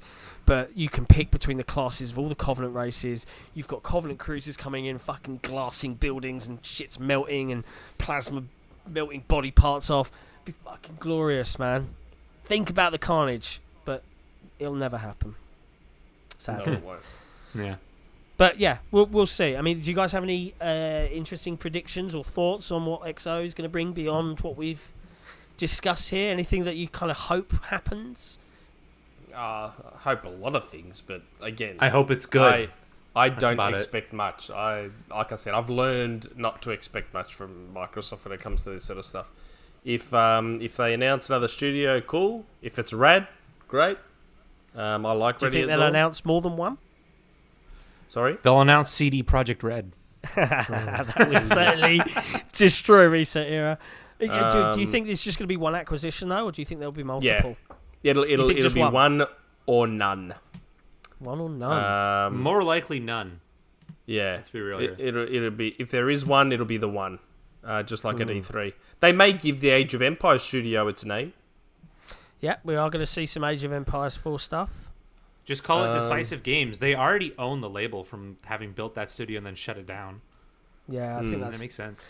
Didn't Adam say though that calling it like an ensemble or a Decisive Games is kind of disrespectful to the team that did exist, considering they were shut down? And I think they'll give kind it of a different agree with name. him on that front. But they could give that studio its name. Yeah, but Decisive Games was literally like never really brought up, you know? It existed for like 6 months to a year and then was shut down. I'm hoping they give the next Xbox its name at the very least. Any Xbox thoughts on 5. what it would be? You think it'd be Xbox 5? Yep. I've been saying it think for the longest time. I think it's going to be either just the Xbox. I've given up on that. I said that before Xbox One, and then Xbox One was Xbox One, so I was like, nope. Or it will be Xbox Infinite or Xbox Infinity, because they'll use that little symbol, the Aurora How boss. about we just fucking go with a goddamn normal naming scheme? Jesus fucking Christ. Like Microsoft, Xbox 5. They won't do it. Xbox 5 is fine. Like Right. I don't want Infinity or fucking... I understand that technically it's not the fifth Xbox, but this is their literal last chance to get numbered parity with I Sony. know, So but they won't. The One X provides them the out to say, hey, the One X, we class the One X as the fourth Xbox. Its architecture is different from the Xbox One. It's a generational leap in power over the Xbox One. It just happens to only play Xbox One games. We saw it as the fourth Xbox. This is Xbox 5. And then once they're there with Sony on PS5, Xbox 5, it takes that hassle out for the future. Xbox 6, 7, 8, 9, whatever. I feel like being super concerned with number parity is just dumb. I don't think it will happen. Yeah. In fact, let's make a bet. Let's make a avoid. bet. I will wear a ridiculous hat if Wow, that's a lame Microsoft. bet. Well, what do you want? What do you want from me, man? I will wear a ridiculous hat on this podcast once we've known what the name is. Put up $20 on Steam as a giveaway to our viewers if you lose. Well, I have actually got a planned giveaway, but I'm not going to talk about it until I've got it sorted for the next podcast. Funnily enough, for XO, so maybe stay if tuned for that. Maybe if it's not Xbox 5, maybe if it's Xbox 5, John buys Cairo and I a game. But if it's if it's not Xbox 5, then we buy him 2 games. I'm Each down with that. or one I'm down each? with No, one that. each. But So he can we ends up with 2 games. Can we specify that it's not a fucking AAA release? No, it's going to be I'm not spending $20 60 or less. 60 No, it quid can on be you like, folks. you know, I don't know, something small. Like, I'll give you the shittiest game on the Xbox Game Store. Yeah, is it a game of my choice that I have to force you to play? Congratulations, you've got a copy of Sea of Thieves! I already own Sea of Thieves. That doesn't help me. I know. I promised him that I wouldn't bring it up again this podcast. CD Keys has some good deals sometimes. We'll figure this out. Let's let if people are listening. I'll get you Anthem. What's a good It's bet only for $20. this name? So are you guys both on the Xbox 5 camp? Is that what you think? I have been on it for a long time. I'm on the same name camp. How about that? The what? Well, you think it would be called the Xbox One V? No, sane name, not sane dumb name. name. That's dumb. Just because once you're on Xbox 5, then you've got 5S for the Slim, you got 5X for the upgrade refresh model, and then you go to 6. Then you've got the 6S. Then you've got the 6X. I get it. I get the logicalness behind it. It just takes that I'm all hassle for it. out of it. I just don't think they will. Well, if they don't now, they never will, because this is their last Exactly. chance. This is literally their last chance. I'd be stunned. The One X, the One X gives them the out. The Xbox One X gives them that loophole that they need. I think they should take it. Yeah. Well, it's gonna be interesting. It's 2 weeks away. We'll have a podcast out 2 or 3 days after XO19, so we'll talk Get to all about it discuss it. some more then. So it's good timing for us. Speaking of 5. Yeah, speaking of 5, I understand this week that you have put together a top 5, all revolved around in celebration of the Call of Duty Modern Warfare release, in terms of the top 5 Call of Duty games. My top 5 Call of Duty. I figure, Modern Warfare's out, so why not go with the top 5 Call of Duty games, or my top 5 Call of Duty games. So yeah, I have opinions on this. Let's hear them. Yeah, you probably will. So number 5, Advanced Warfare. Now, I think we've mentioned this before. Advanced Warfare has, let's just get it straight out there, atrocious multiplayer. It is by far the worst multiplayer in the series. It's terrible. This the exoskeleton one? Yep. With the kind of Exo one. Titanfall-esque run and jumping? Yeah, thing? it was just after Titanfall, and they built maps that were not at all conducive to all their new traversal systems, and it was so bad. But I can see that. This is the Kevin Spacey campaign, right? Yeah. it is one of the best COD campaigns ever, like probably the second best. It is I'd have to say, it's probably up there. It is so good. Like the pacing is just great, and the way It never really feels like it's just a bunch of fucking numerous infinity enemies spawning in a room.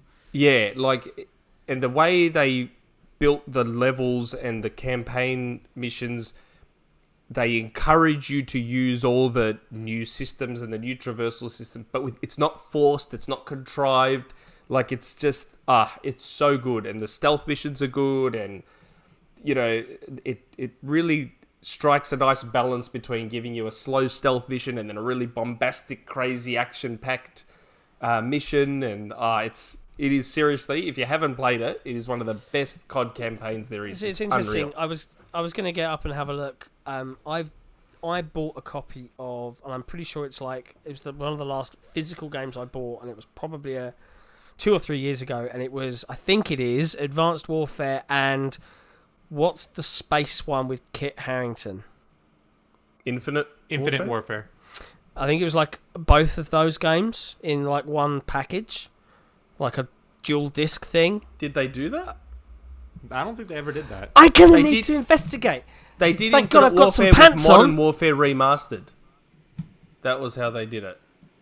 But yeah, Cairo, have you played Advanced Warfare? I have. Yeah, the campaign's really I'm wrong. good.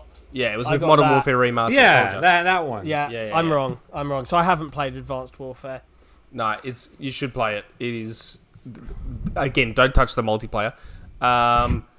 The Exo Survival and Exo Zombies are pretty good too. Like their survival mode's pretty good. It's just a horde mode, really. Again, nothing amazing, but it's good. It's fine. But the campaign is incredible. It is so good. Okay, number 4. Modern Warfare 3. That's number 4? That should be number 1. Nah, at that point for me, Modern Warfare 3... Look, Modern Warfare 3... I'll let you continue. It's one of those... For me, Modern Warfare 3... It's a jack of all trades, master of none. But everything it does it to a good level. So the campaign is really good without being super memorable. The multiplayer is rock solid. The Spec Ops mode's really good. Like everything it does it quite well. Like it's just a really nice package. And as Cairo mentioned on, I don't know if it was the last episode or the episode before, it's VIP DLC season pass system's pretty good too. It's just. I mean, it's not there anymore. Obviously, I think. Yeah, but that's what I'm saying. Like it's part of what made it a good Call of Duty. Like, and you've got to remember, this is all under the duress of the whole Infinity Ward, Activision split, and Sledgehammer were just sort of thrust into the role of taking over Modern Warfare. This, venerable, huge franchise, and I thought they did a really good job under the circumstances. I thought it was good. If memory serves, I think for me this was the beginning of the end of me buying Call of Duty games, Modern Warfare 3, because it came out and I played through the campaign, and I'm trying to put together, like, that's a long time ago for me. It was like 2009. I don't know. Yes, it came out 2011. 2011. 2011? Yeah. Really? Yeah. Wow. Yeah, about 8 years ago. But I remember it, like the perks and it just all got so over the top that I was just like, I just pushed it out of my brain. I just couldn't deal with that combat loop anymore. As I've discovered with the newest release, I still can't quite get over that combat loop. Like, when it works, it works. When it doesn't, it doesn't. But I think Modern Warfare 3 for me was like the beginning of the end for me buying any Call of Duty games. And indeed, the new Modern Warfare is the first one I've bought, like, digitally on release day, that wasn't like 15 quid from Tesco's for ages. And the only reason I bought Infinite Warfare, this one, was because I like sci-fi and it looked like a cool sci-fi campaign. I've still not finished it because it just didn't grab me. It's funny you say that, though. Modern Warfare 3 was the beginning of the end for me as well. I did like it. I did like Modern Warfare 3, but then I didn't buy another COD game till World War II. Advanced Warfare, I was given a copy for free, a digital copy. Like, I wasn't going to buy Advanced Warfare, and I'm glad that guy gave it to me for free because the campaign was amazing. You enjoyed the campaign. And then I bought World War II a couple of weeks after it came out on disc. That was probably the last disc I bought for Xbox. Wow. I've replaced it digitally since. And then Modern Warfare I got day one digital. First time in a long time. And speaking of which, number 3, Modern Warfare 2019, straight in. Number 3. Yep, I love it that much. That's lower. I love it that much. It's so good. I'm not even through the full campaign yet. I don't know how far I am. I'm up to... Because I've heard it's pretty short, so I don't know how far I am in. Yeah, I thought it was a decent length. I enjoyed it. I'm up to I've about... completed it. I think I'm just at the end or just through the hospital. So I don't know how far that is. Oh, I'm at that part. I'd say you're probably about halfway or just over halfway through, 2/3 of the way so through, there's still maybe. a fair bit to go. Okay. Yeah, I think so. I think there's a... You haven't done the... I'm trying to remember the pacing now. Have you done the mission where you learn about Farah's...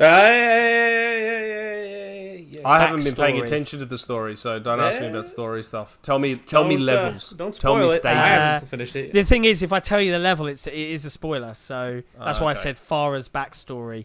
One thing I've noticed, I think Infinity Ward has taken a lot of cues from COD 4, and they've realised that... COD 4. Yeah, COD 4, yep.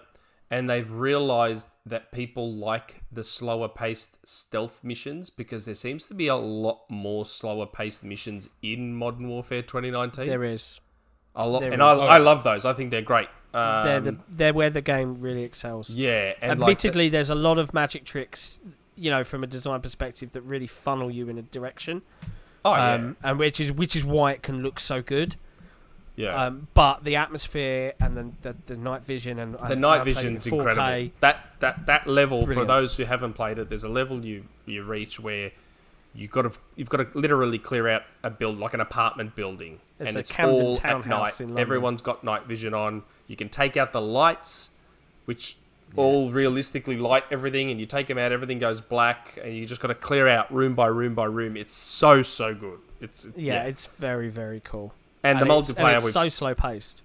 We've spoken about the multiplayer a lot. I love it. There's some weird things, and like they got in the beta. Correct me if I'm wrong, Cairo, but in the beta they had map voting. Yes? No, I thought they did. I thought the beta had map voting. They switched entirely over to a new matchmaking system that's entirely filter based rather than playlist based. Okay. So, I thought the beta though had map voting. No, I thought. You can toggle modes on and off, okay, but that's it. Yeah. The reason why is because now that I think it has a lot to do with like crossplay and its implementation. Because for those who don't know, for our viewers who don't know, who haven't played the game yet or aren't going to play the game at all, how previous Call of Duties did it was you went into a menu, you picked a playlist, you picked a game mode, and you were stuck in a lobby in that game mode until you left, basically. There were playlist lobbies, but again, they were specific lobbies that you had to like actually select. The way they do it in Modern Warfare 2019 is you have a quick play button, and you can filter in quick play by which modes you want to play. So if I just want to play Team Deathmatch, Domination, and Headquarters, then I just toggle Team Deathmatch, Domination, and Headquarters, and then I click Quick Match, and it finds me a lobby. After every match, the lobby dissolves because it's queuing you up with another lobby that's still matching your filter preferences, but that might not have people who also have the same filter preferences that you do. So a lot of people complain because that system cannot allow map voting because the lobbies are gone. You know? Are there plans? Because I would really...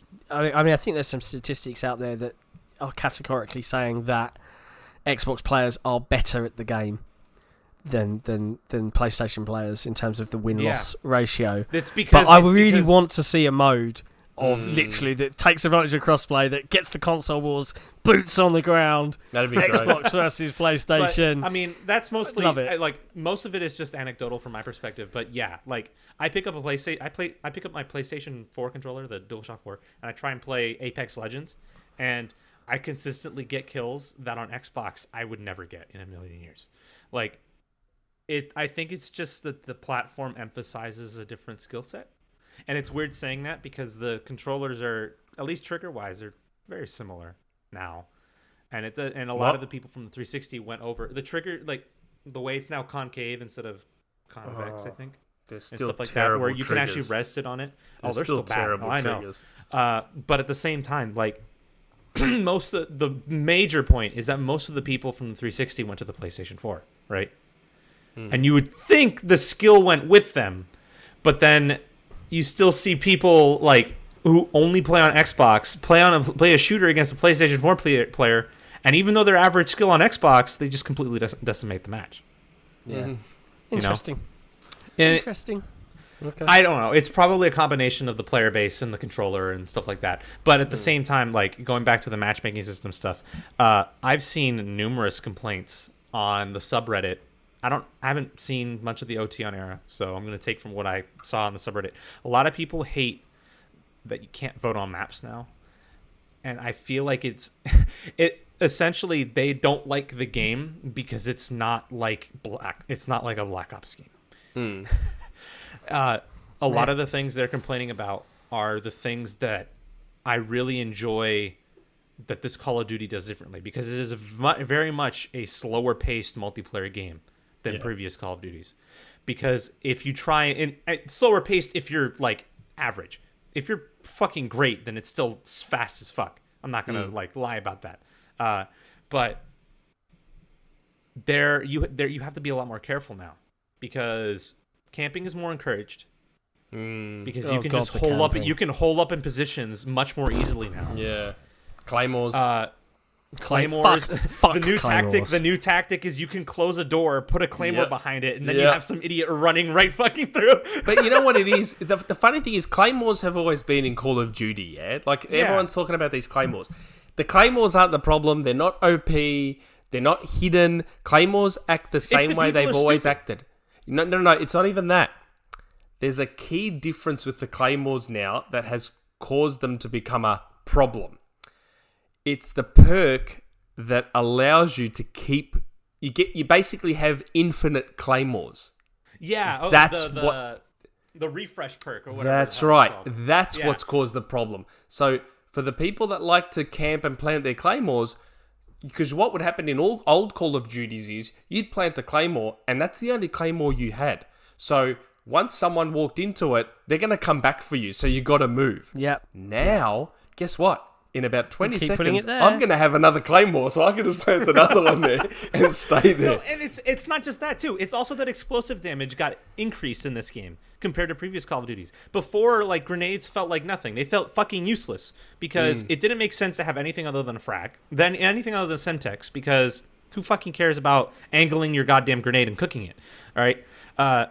I'm glad they fucking put the Semtex in this game as an unlock at level 35 or around the 30s and 40s instead of being level 6, because now people are forced to learn how to use a goddamn frag, which is surprisingly super effective in this game now. So an anti-camper tool is literally just toss a frag in the window where the sniper is, and he's dead, because the explosion radius is just insane now, which is great because it makes it so that you have to think before you engage an opponent that you know is probably going to out-snipe you, you know? Yeah.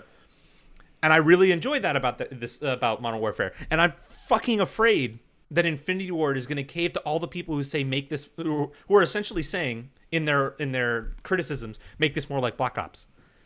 In that they're going to do it, and it's going to make the game fucking awful for me. World War II was great when it launched because the differences in the multiplayer and how divisions worked, and how I liked World War II. You had to spec loadouts for different divisions because otherwise you basically had to make tool sets for different scenarios. Yep. And I really, really like that. But then they fucking ruined it 3-4 months down the line by completely erasing division perks and making it so that making divisions redundant. They didn't need to be there anymore.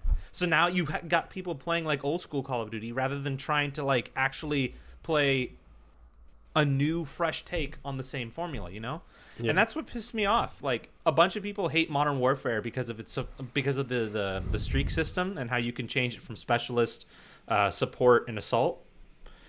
And people were like, "Oh, I hate this system because it just makes kill streaks dumb. It gives weaker players still the opportunity to get good things." It's like, yeah, that's awesome. That made the game fun for so many people. And you're just saying, fuck those people because I want it the way it's always fucking been. I want Black Ops. I want old Call of Duty. Fuck you. You know? Play it. Learn the new fucking game. Anyway, let's move on before I get angry. I'm enjoying it. I'm before loving you get angry? COD. And like I said, I haven't even finished it yet, and it's instantly put itself right up the top for me. One of the best games of the year.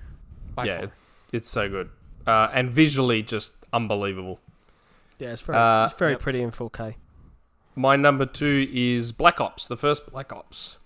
I actually really Black Ops. Really? Oh no, I Black Ops, and I say this in the article that I write on XboxEra. It gets there. A lot of the reason it's at number 2 is because it's probably one of the most complete packages I've ever seen in any shooter, let alone a Call of Duty game. So you've got the campaign, which I think is a really, really good one. You've got the multiplayer, which is good. You've got zombies. You've got Dead Ops Arcade. I don't know, did any of you play the Dead Ops Arcade mode? Nope. No. I haven't. Oh, really?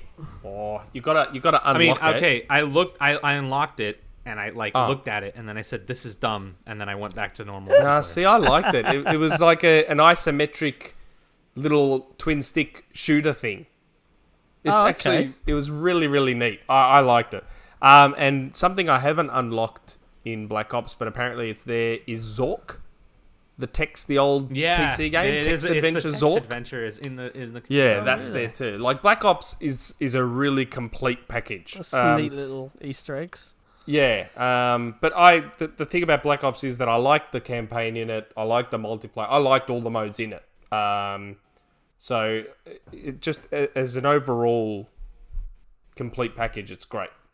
And a lot of people agree that it's one of the better campaigns. Pretty good story in it. I think it was the first time, wasn't it, where everyone was like, Treyarch are really good at this. Yeah, it was. Black Ops was the one was the where switch Treyarch, between Infinity Ward to Treyarch. started to turn. That worm started to turn, and Treyarch started to really hold their own, and were being considered a good Call of Duty developer, because I fucking hated World at War. Absolutely hated World at War so much. when you said like, I think you said Call of Duty, someone said Call of Duty 3 in the Discord, and I was like, World at War? The only thing about that game was when people blew up, their legs and arms flew off. That was that was amusing to me. I hated World at War so much. I couldn't stand Black Ops because they changed the unlock system from the way it worked in Modern Warfare 2. Where not only did you have to unlock the weapons, but you had to have the credits necessary to buy the weapon and then buy its attachments. That's right. I hated that thing. It was dumb. I forgot about that. The only reason the credits were there, honestly, was for the gambling modes. And it's like, I don't care. Just make party modes. You don't need to attach a goddamn currency system to it. Black Ops did have very good maps, though. Black Ops did have very good maps. Like, they still use Nuketown. Like, Nuketown is still used today, like in all the Black Ops games. Yeah, and it's trash. Like, we've played it. People have played on it so much that now it's just. When I played Nuketown on Black Ops 4, right? Because a friend of mine bought me Black Ops 4 because he wanted people to play Blackout with. Yeah. So I fucking hate Black Ops. Like, I hate Black Ops 1, if only because of the unlock system. But I can play it just fine. I cannot play Black Ops 4 at all. I get immensely angry at the game. I haven't even played it. Yeah. Don't. You're going to hate yourself for playing it. Yeah, I haven't played it. The thing is, like, in that game, the Nuketown version in that game was ruined by all the faster reflexes and the faster mobility of new Call of Duty. And it just turns into a fucking camp fest. Not camp fest. It turns into a fucking slaughterhouse where if one side manages to get the upper hand within the first 30 seconds, they never lose it. Yeah. Ever. Nuketown's also in the mobile game. It's the main map in the mobile game too. Of course it is. But it's overplayed at this point, honestly. Like, just make a new fucking good map. Make a new map that isn't Nuketown. You know. That was number 2, right? Number 2. So I mean, I'm hazarding a guess here, but I think we would all probably agree with number 1, right? Yep. Yeah, have to. Cairo doesn't, but 2007. Modern Warfare. Yeah, Call of Duty 4. What are you talking about? I don't agree with that. Modern Warfare is the best Call of Duty. You just said Modern Warfare 3 should be number 1. Okay, well, let's say let me rephrase what I said here. Modern Warfare 3 is the epic finish to a campaign that I spent 2 other games playing. Yeah. So I love it because it is the finale of the whole trilogy, right? Well, Modern Warfare 1 is just great. It's still the best Call of Duty game. That was the It's the game. simplest and most effective. Yeah, it's the simplest and most effective. Yeah, it's like, the even game. Going back to playing the remastered. Yeah. Yeah, like it's the game. Yeah, no. It's the game that took everyone off Halo. It's the game that like. Well, okay, it didn't take everyone off Halo. It did. Put a massive. No, Modern Warfare 2 took everyone off Halo. Modern Warfare 1 was not that game. Yeah, it was. No, Modern Warfare you even see the player history numbers. Where yeah, Halo you can, 3 but still it changed the conversation. Modern Warfare was the game where everyone was like, "Oh, hold on, we don't just have Halo to play online anymore. Shit, there's this other one over here that is pretty damn good too." Like, and Halo, I think I still think this to this day. Call of Duty is about reaction. Yeah. Right. Whereas Halo, the reason I love Halo and will always love Halo is I can be on the back foot, and through my skill and my knowledge of the map or my play style, I can turn that around. And for me, it was a hard time, right? Because I was a massive, and I still am a massive Halo fanboy, and I loved Halo 3. It's my all-time, probably most played game. I wouldn't say it's my favourite game, but I had a lot of fun and a lot of memories. And when Call of Duty came out, everyone was like, "This is really good." So I obviously, naturally, I like playing games, so I jumped on the bandwagon. But as always with any Call of Duty title, I eventually found myself stuck in the the spawn die loop that leads to frustration. And I'd have those good games where you go like 19, 20 to 5 or something like that.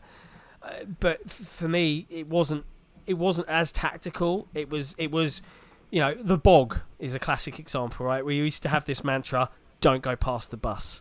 Right, and I'm sure you guys know this, right? Don't go past the bus. Yeah. And I used to be that prick, right? We'd have A and B, and I'd be like, "Gonna go past the bus, boys," because fuck it. Otherwise, it was just the whole point of that experience was to just fuck that team in their spawn as much as humanly possible. And I get that's what video games sometimes turn into, but I used to enjoy being like, I'd run past the bus and not tell anyone, and I'd hear there used to be this guy that I game with, and I haven't spoken to him in many years, but his name was Ilakon.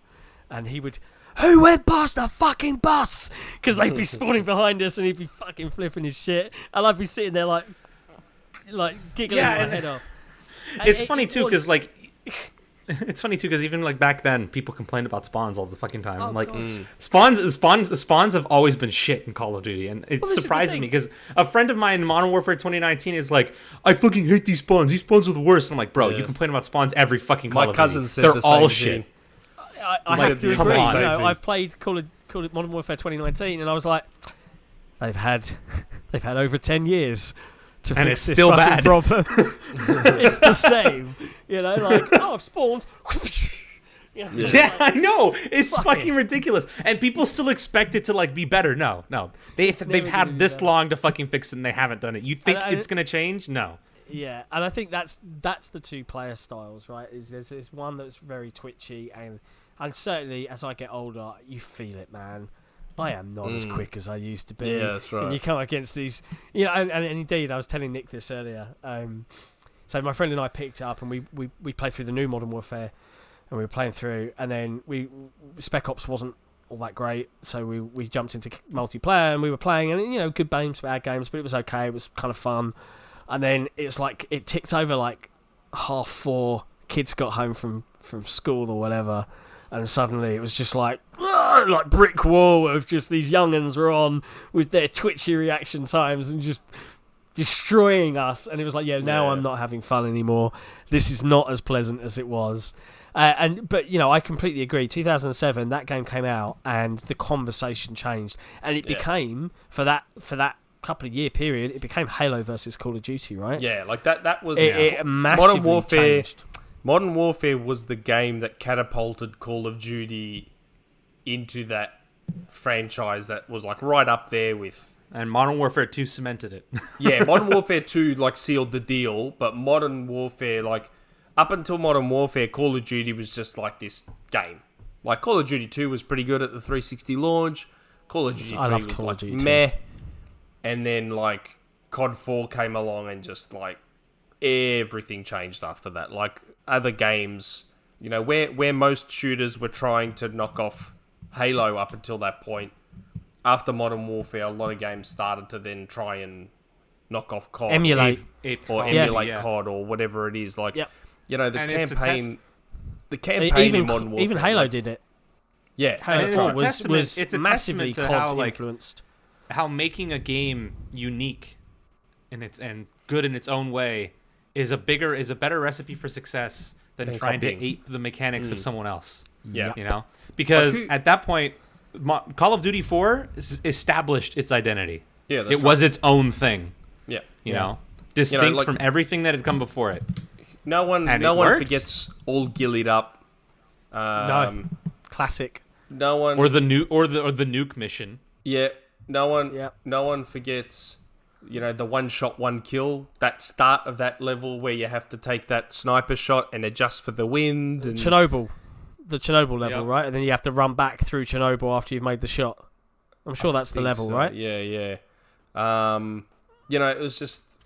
Yeah, Modern Warfare was just so good. And, I mean, look... And obviously Activision knows how seminal the game was because it's the only Call of Duty to get a remaster as well. Agreed. Yeah. None of the others have got a remaster, but... And, it's funny. I now have Call of Duty 4 remastered on Xbox One and PlayStation 4. And I have not played it on either of those platforms yet. I still need to play it. Yeah, I've got it. I hear they ruined the multiplayer, from what I've heard. Yeah, they had the nerve to charge for map packs. And then there was... To a remaster. And I think there was a loot box and also system put in loot boxes. Yeah. And DLC guns. But I would like to play the campaign Activision. in it. It'd be nice to go through that campaign again with more modern graphics. It'd be good. It's the only Call of Duty campaign that I've completed on Veteran. Oh, I do them all on Veteran. The ones I play. I don't have the patience for that anymore. I think when I first played one of the Treyarch ones, can't remember what it was. It might have been. It might not have been one of the Treyarch ones, but the bit where you're, when you realised on Veteran, if you were carrying behind cover, suddenly just grenades. That was everyone's World got at War. Infinite grenades tonight. That was World at War. Fuck you. Yeah. No one has this many grenades, otherwise they'd be winning the war all the time. It's just stupid. Infuriating. I'm actually still making my way through World War II on Veteran as well. Yeah. At the moment. But yeah, Modern Warfare. I think most people agree that Modern Warfare is probably the best one. It deserves to be at that number one spot because it really did change the conversation. It was no longer about creating a version of Halo that was going to kill Halo. It was a completely new way of shooter, and it did to a degree kill Halo, and I don't think Halo has ever recovered yet. No, probably not. And I don't think it will. And I think and I hope that 343, in their constant pursuit to either emulate or take on board some of the design decisions that make Call of Duty successful, particularly around the campaign. Halo 5 had a lot of that kind of bizarre presentation type bombastic campaign moments from the first person that Call of Duty does. That's not what Halo is. It is a sandbox. Let it be what it is. Much to Cairo's point, let games excel at being themselves. Don't worry about what those fuckers are doing because your audience is out there and they just want you to make a good fucking Halo game. Yeah. Yeah. Oh, But it's a good list. So make Halo Infinite a better Halo 5. Thanks. Hey, we're gonna see the multiplayer of a XO19 as per my prediction. Maybe. What game are we gonna get when you lose? We'll discuss that on a future podcast. We'll see. We'll see what the audience suggests. Yeah, I'll make you guys play through some fucking horrendous shit. I don't know. We'll find out. I think that's it. Is there anything else that you guys wanted to cover off before we sign out for the night? Nah, we'll save it all for our XO episode. Indeed. Follow us on our socials. Yes. Again, we've seen a nice uptick. It's great to see some of the feedback and hear that people are listening to our fledgling creation. We plan on having some more special guests. We're lining some very cool things up. I don't want to spoil anything because some of this stuff is beholden to PR companies and things like that. But look forward to more, and we're working really, really hard. So definitely give us a follow and a like on Twitter, on YouTube, and come and visit XboxEra.com because we're putting some work in. And certainly, if you're listening and you enjoy writing and talking Xbox and you're part of the Discord or you're part of the Reset Era thread and you want to contribute towards the site, just reach out to one of us and we'll have a conversation because it's all about the community. So if there's more people out there that want to do things and think that they can bring something unique to what we're doing, we want to hear from you because that's what it's all about. We're not making any money from this. We're doing this for everybody else. So be good to hear from you. But on that note, we'll call it there. Thank you for watching and listening. Thanks, everyone. Yep. Ciao for now. Thanks, everyone. Adios.